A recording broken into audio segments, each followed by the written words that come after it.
Acha mzee akuje. Umenipata? Nzuri zilikuwa yako. Acha akuje bure yako aseme venye anadai. Usipande mwingie kwa hiyo ngori tena sasa ndio.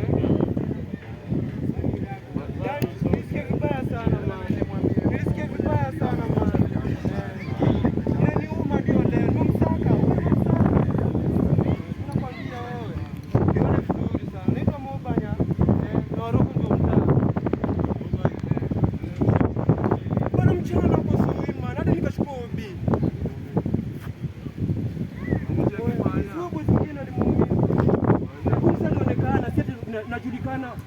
Najulikana iria. Hakuna mtu aninao. Mimi sina ngamba mbaya. Ama naona namba mbaya. Sina sasa bro. Afu mbona ufala na kama hapo hivi.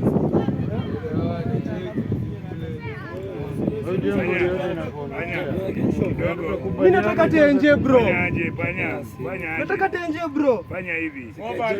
Sikize kiasi. Fanya sikize kiasi.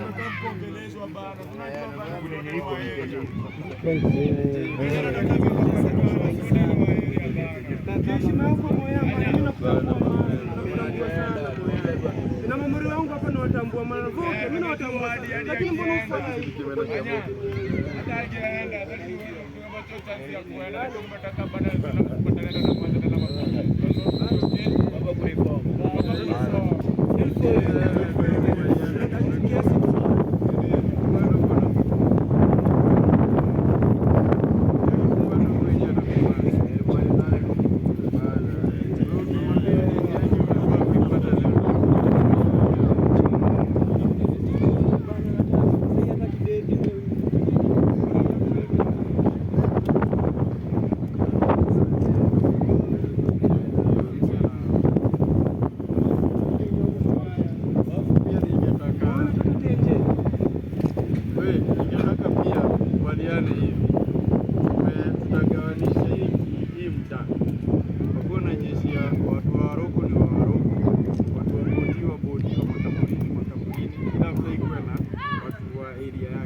Tuseme tuko na mradi hapa.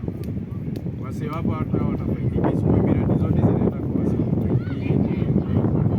Kama ni wase wa Kiroka, mnaweza enda mpangane huko. Kama kuna wase wa Maumau, Kagemi ya juu, Dallas, wase ndio kishika hizo mitaa zao. Na nilikuwa naona tutaclassify hizo places. Kama ni kikosi hapa wase wapatane, wachaguane mmoja ndio atakuwa governor hapo. Kama ni Waroko ya chini itakuwa na gavana huko. So mradi yote yenye inakuja inaendea huyo msee. Msee hapa akikuwa na uradi hapa ama fomi hapa, akuja aseme si vijana mtu anataka hivi na hivi na hivi. Umenipata? So ni rahisi channel yote inapigia huyo msee tunajipanga naye. But hapa ndio itakuwa ndio kazi yetu. Na tuko na miradi mingi za hapa. Ile kwa sahihi